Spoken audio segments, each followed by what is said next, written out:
Warahmatullahi wabarakatuh.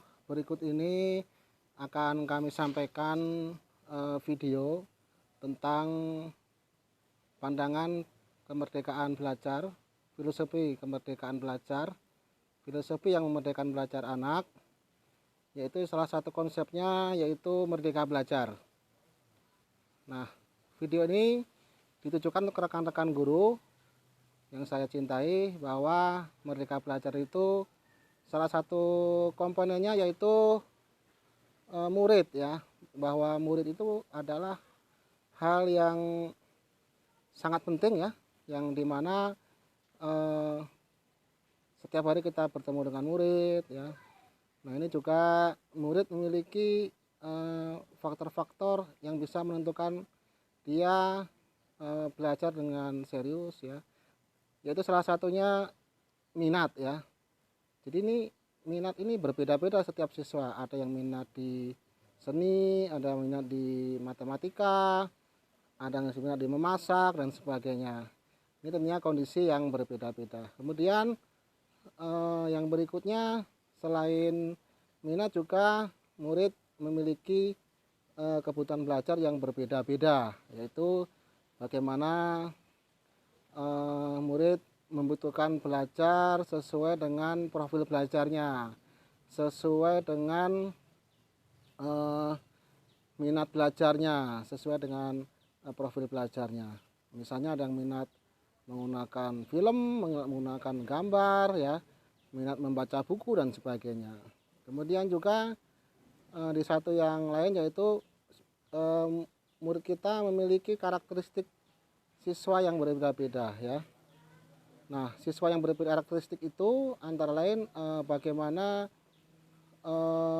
murid memiliki karakter, misalnya kinestetik, senang gerak-gerak, menggunakan audio ya, atau yang spasial dan sebagainya. Ada kerja atau dibedakan dengan gaya belajarnya ya, motivasinya dan sebagainya. Nah, ini tentunya setiap siswa ini berbeda-beda. Nah, ini yang disebut merdeka belajar itu bagaimana siswa dapat belajar sesuai dengan minat, karakteristik dan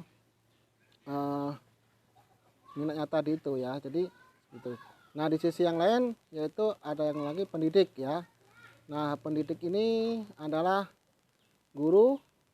Nah, bagaimana caranya agar guru bisa melaksanakan pembelajarannya sesuai dengan karakteristik, sesuai dengan minat ya, sesuai dengan minatnya, karakteristik, profilnya dan sebagainya.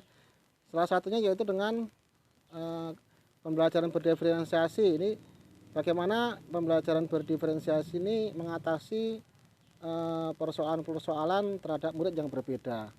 Tentunya tidak semua murid menggunakan metode satu-satu, tetapi kecenderungannya di mana ya?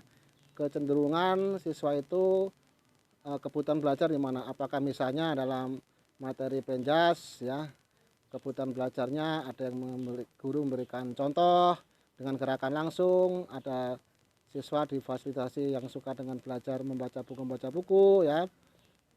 Kemudian juga misalnya diferensiasi konten, ini juga bisa menggunakan misalnya siswa mengerjakan tugas membuat video atau mengirimkan gambar dan sebagainya. Artinya pembelajaran yang dilaksanakan guru memenuhi kebutuhan mereka gitu ya. Nah, kemudian juga yang satunya yaitu dengan coaching ya.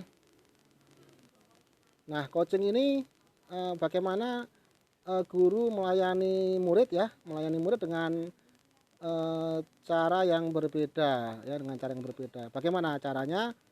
Maksudnya guru memberikan pertanyaan-pertanyaan positif yang akan menyelesaikan masalah kepada siswanya. Nah, kemudian lagi juga ada yang disebut pembelajaran sosial emosional. Bagaimana secara emosi dan secara sosial, secara relasi dengan hubungan manusia dengan manusia, siswa bisa belajar sejak lebih dini, sehingga siswa bisa mengontrol emosinya, siswa bisa menghargai orang lain. Nah, oleh karena itu sedikit yang menjadi pemahaman kita bahwa yang disebut merdeka belajar itu ya merdeka dari sisi gurunya dan merdeka dari sisi